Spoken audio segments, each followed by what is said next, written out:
from day to day you don't know whether you're going to get water or not, especially over the dry months that we've had recently. I'm Adrian Tiltai. I work for Infrastructure Cook Islands for the water division. At the moment we are up at the Avachi water intake. It's one of our 12 water intakes on the island. This is the in-stream filtration system. We have 5 intakes on the island with this system at the moment. This system has been built back in the 70s, around the 60s, 70s. This is another stage upgrade from the first system. If you go up to the Papua waterfall, it's just a weir and a pipe. There's no filtration system in there. It's quite old, and at the time it was the only best knowledge they have back in the 50s and then in the 40s, 50s. But the filtration system is actually sitting in the stream. And in there it's just layers of different sizes of gravel media. It removes all the debris, all the big particles that flows down the stream. The water actually gets collected into these pipes. Collected into the pipes, and from there it comes into this chamber and then straight up. It's only good as the smallest size of metal, which is the fine. But of course you can't remove color. The only problem with the system is when it comes to the high flood or cyclone season. A lot of debris and mud comes in, the whole intake is covered. My name is Latu Kupa. I'm the project manager for the Te Matawai project. This project includes the replacement and renovation of the whole water development in the island. That's including replacement of pipelines and also it's upgrading all the intakes, constructions of treatment plants, some storage tanks, as well as a lot of fittings and control valves. We are a New Zealand company that won this tender to take over the project management unit. We've established ourselves as the engineering firm not only in New Zealand but around the region, Fiji, Tonga, Kiribati, Solomon Islands, and now we're in Cook Island. So when it comes into Cook Island, it's a familiar place for us. Management of the water scheme around the Pacific Island terms is something that we are pretty much very fond on.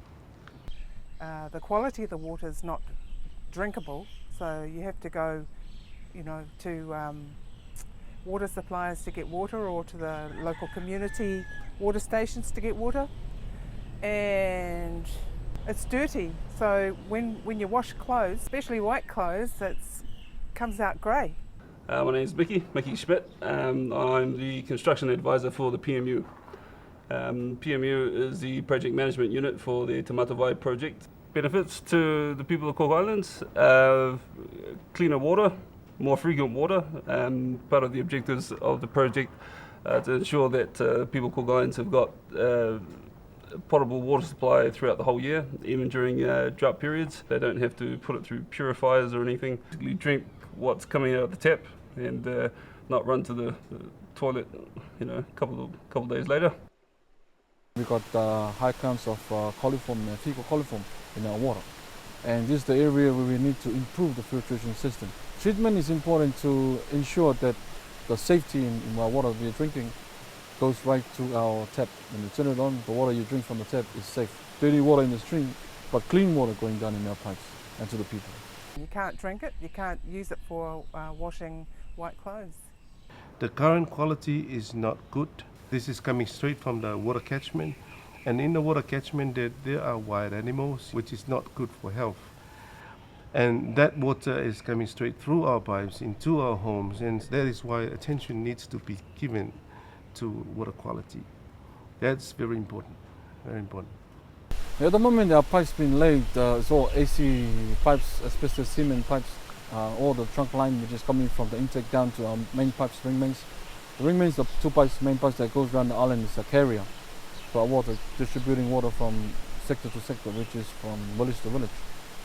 And these pipes been laid in 1950s, 1960s, 1970s. So it's old at the moment. We have problems in one of the sides of the island where the joints of these pipes were leaking naturally because the rubber inside has gone brittle and it cracks. Everybody connects from that pipe and feeds off to your household. Our maintenance has been high. For the last 5 years, we've noticed the increase in our breaks from our main. This is natural occurring breaks, just due to aging, and it's time to upgrade. So in this project coming up, the Matawai, They will be addressing this with this. Chinese government will be working on this, upgrading the wing mains around the whole island. Also the pipeline from the intake down to the ring main. And they will be upgraded, including building reservoir storages and improving the filtration system and also the intake stream system. At the moment with the water scheme here, there has been a lot of studies monitoring the situation of the water supply in the Cook Island, especially Rarotonga.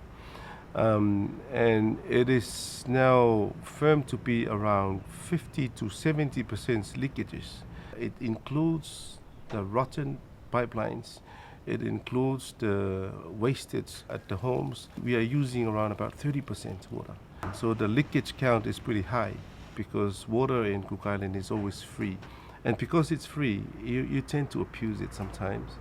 Well, our system here on the island is gravity fed. But at the times when it's low rainfall, water won't even spill over the stream like we're seeing today. Sometimes half of this area is dry. The pressure is only as good if there's a lot of water in the stream. So I guess as time goes on with the climate change, things are not going to get any better. The only amount of water that will be available during the dry period will be around about 500 to 600 litres per person per day. The existing demand is you're looking into around about 1,600 litres per capita per day. More water that is used than the water that will be available during the dry period. So the issue here is we need to reduce this consumption down here, otherwise it will be still a problem. It's not that the water you use, but the water you waste.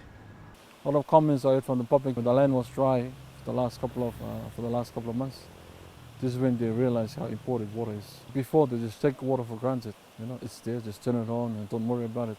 There's a lot of things, issues, I'll say our habits, our people. They're still using the same amount, showering the same amount. Brush our teeth, we just run the tap out we are brushing or shaving. The tap is still running, and instead of using a glass to wash, where we can save more. And these are the little issues that we also would like to encourage our public, encourage our people to change. It's going to be hard. It's not going to be easy. This change from now for the next 3 years and 5 years is not something simple. It's a big change for our people. But I think we just have to make that step. Like I said before, it starts today. You cannot depend solely on water tank. You have to upgrade your public water scheme because there are a period of the season of the year that can go dry for 3 months and then your water tank will no longer be useful. That's why we need to upgrade the whole water system. Now that we've seen the changes in our water, and it's time that we need to make the change in our lives, our attitude towards our water system, how we can improve, how we can conserve. If we utilize our water properly, there is enough on the island for everyone. But we just need to learn to conserve and store our water and be proactive to our water system. It's a must that we deliver the service. Yeah, because I know and I believe that our people deserve it. Deserves good, clean water 24/7. There is always a cost for any development. Already people are paying for water because they are paying for electricity. They're driving their pump from the water tank. So when the water pressure in the ring main is increased in pressure, then you don't need a water pump. And that's where the Te Matavai comes through. The Te Matavai goal is to make sure that the people of Cook Island are enjoying the reliable supply of water, good pressure, and also good quality. And that's a key of this development. And that's a pledge that government is now putting into this project here. There'll be a lot of local input. So rather than them wait for the work to be there, we'd rather than put the interest forward a lot earlier so that we can possibly give 100% of the intakes, trunk mains and those associated works to the locals. But the whole idea in this upgrading is to cut out all these issues to the quality of water. Why? Because I think it's time for our people to drink good water, clean water, and not only to receive quality water, but to actually receive good pressured water. It's not the water that they're paying for, it's the service of having clean water delivered directly to their doorstep. But all I'm asking is for our people to come together and let's work together on this. Let's improve the system in our villages, in our homes, and on our island.